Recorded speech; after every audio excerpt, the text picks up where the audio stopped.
5 seconds.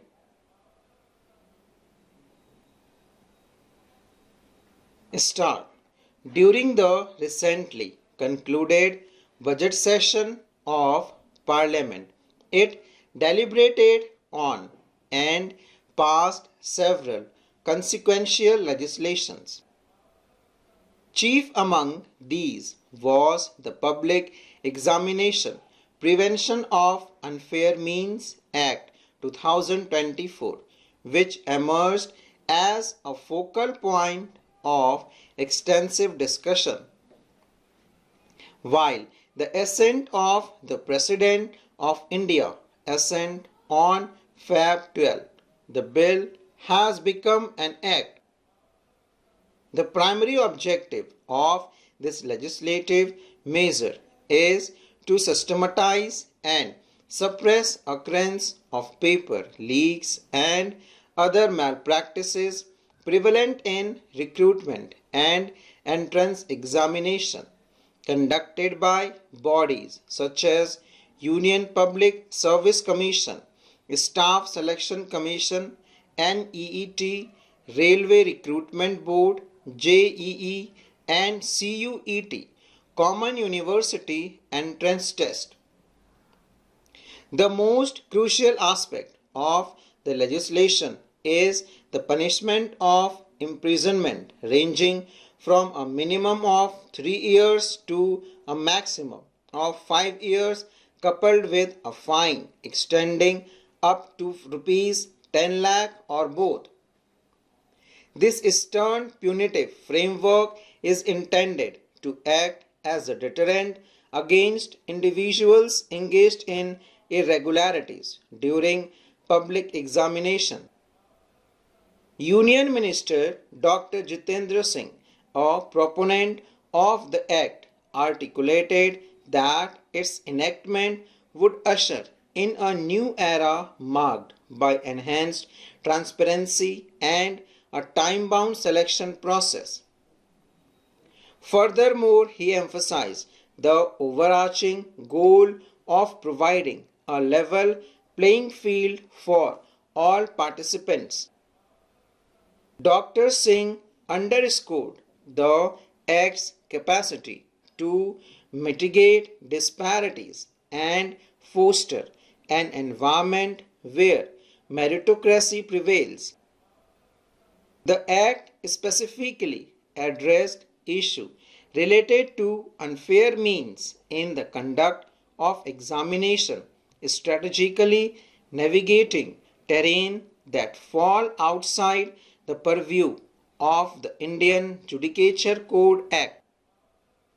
Its passage not only reflects a commitment to combating malpractices but also signals a concerted effort to fortify the integrity and fairness of the examination system in the country.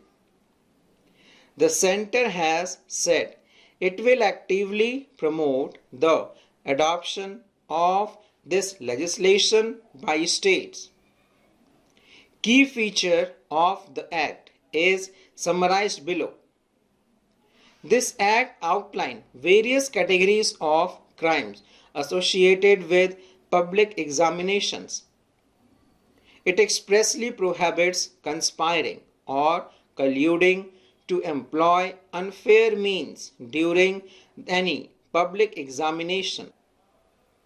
The offences under this category include leaking question paper or answer keys, providing assistance to a candidate in any manner during the public examination, tampering with the network or other critical resources during computerized examination, manipulating documents for shortlisting or finalizing the merit list, rank, and altering it for personal convenience, conducting fake examination, engaging in cheating, or issuing counterfeit admit card or offer letters for financial gain, prematurely disclosing confidential information related to the examination. Unauthorized entry of individuals into examination centers with the intent to create disruptions. Service providers defined as organizations offering computer resources and support to a public examination authority bear specific responsibilities as outlined in the Act. Service providers must promptly inform both the police and the examination conducting authority in case of any violation of the Act's provisions.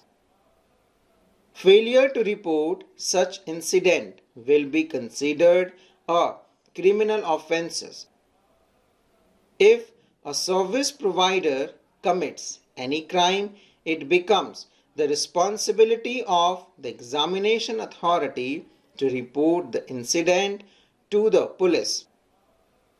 The Act explicitly restricts service providers from relocating the examination centers without the examination authority permission.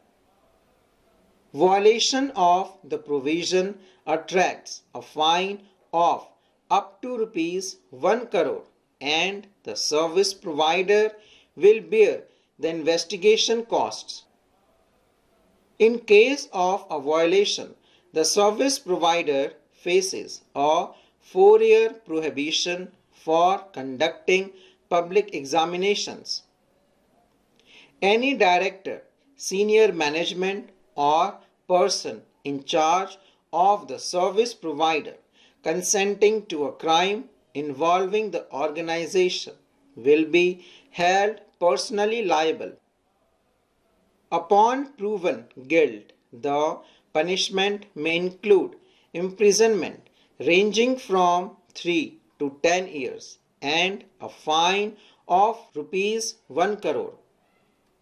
This act takes a stringent stance against organized crimes, categorizing them as illegal act committed by individuals or groups to gain an unfair advantage in public examination. Perpetrators involved in organized crime face severe penalties including imprisonment ranging from 5 to years and a minimum fine of rupees 1 crore. Furthermore, the assets of the organization engaged in organized crime will be seized and the proportional cost of the examination will be recovered. Under this act, offences are deemed cognizable, non-bailable and non-compoundable.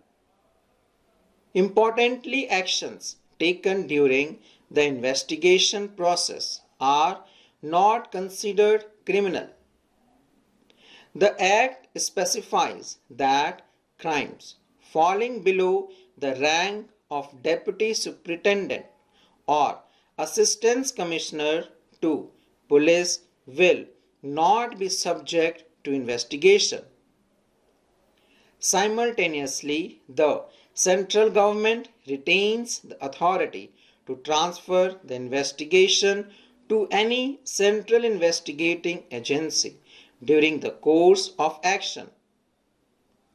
This legislation introduces crucial amendments to the Water Prevention and Control of Pollution Amendment Bill 2024, which establishes the Central and State Pollution Control Board CPCB and SPCB with the primary objective of preventing and controlling water pollution. Noteworthy is the bill's shift toward decriminalization, wherein several violations are reclassified as punishable offences with fines. The initial rollout of these changes is slated for Himachal Pradesh, Rajasthan, and Union Territories, with the proactive call for other states to follow suit. Full stop.